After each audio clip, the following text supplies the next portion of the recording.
Olá, pessoal. Bom, estamos falando sobre o Teorema de Pitágoras. É o assunto que nós vamos falar agora nessa apostila 4. Então, vocês já devem ter feito a leitura, né, da apostila. E eu vou resolver com vocês os dois exemplos que foi dado aí na apostila, tá? Aplicando o Teorema de Pitágoras. Bom, o Teorema de Pitágoras diz que o quadrado da hipotenusa, ele será igual à soma dos dois catetos, né? Cateto 1 e cateto 2. Então, foi o que foi colocado aqui. 20 ao quadrado, que é a hipotenusa, igual a c ao quadrado mais c ao quadrado. Os dois lados do triângulo isósceles. Bom, 20 ao quadrado é 20 vezes 20, que dá 400. C ao quadrado mais C ao quadrado, 2Cs ao quadrado. Então, eu vou ter que 2Cs ao quadrado é igual a 400. Então, se 2 está multiplicando, eu posso passar ele dividindo. Foi o que eu fiz aqui. Então, o que eu quero descobrir é o C. Então, ficou C ao quadrado é igual a 400 dividido por 2. Então, C ao quadrado vai ser igual a 200. 400 dividido por 2, 200. C é igual a raiz quadrada de 200. Por quê? Tudo que é potência vira radical. Então, a operação inversa da potência é o radical. Raiz quadrada de 200.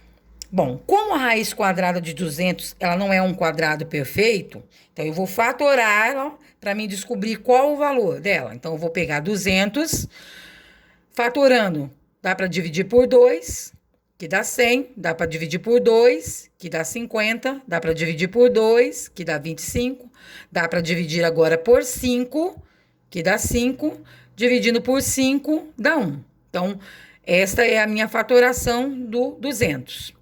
Como eu tenho aqui raiz quadrada, então eu tenho que ter potência de 2. Então, eu pego esses dois e esses dois, que eu consigo escrever 2 ao quadrado e 5 ao quadrado. Então, esses dois números ao quadrado é o que eu consigo tirar da raiz, né? Então, 2 ao quadrado é 4, a raiz quadrada de 4 é 2. 5 ao quadrado é 25, a raiz quadrada de 25 é 5. Então, os dois saíram fora. Ficou o 2, que está aqui dentro da raiz. Então, 2 vezes 5, 10, raiz quadrada de 2. Então, C, né, a medida C do triângulo é 10 raiz quadrada de 2. Um número irracional, né? Agora, o exemplo 2. O exemplo 2, ele diz o seguinte: a diagonal de um retângulo mede 10 centímetros e um dos seus lados medem 8. A superfície deste triângulo mede. Então, ele pede, na realidade, a superfície. O que é a superfície? A superfície é tudo isso que está aqui. A superfície seria a área desse retângulo. Só que, para mim calcular a área desse retângulo, eu preciso conhecer a medida da base e a medida da altura. E essa altura eu não tenho, que é x. Como aqui ele me deu a diagonal e eu formei aqui um triângulo retângulo, então eu posso, através do Teorema de Pitágoras, descobrir qual é essa medida x, aplicando. Então, eu posso dizer que x ao quadrado mais 8 ao quadrado é igual a 10 ao quadrado. Foi o que eu coloquei aqui. Então, x ao quadrado mais 8 ao quadrado é 8 vezes 8, que dá 64. Igual 10 ao quadrado é 10 vezes 10, que é 100.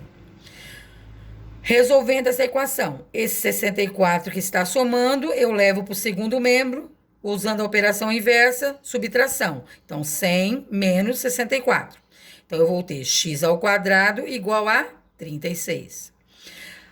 Potência vira raiz. Então, x vai ser igual a raiz quadrada de 36. Como se trata de uma medida, então, x é igual a 6. Então, a altura é 6. Conhecendo a altura, eu consigo descobrir a área. Então, a área vai ser o quê?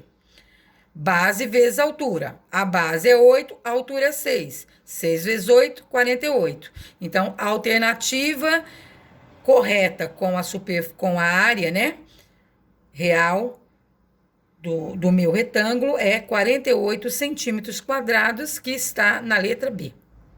Espero que vocês tenham compreendido a resolução dos exemplos. E agora vamos continuar nas nossas aulas, assistindo os vídeos que eu propus para vocês aí e resolvendo os exercícios. Até mais!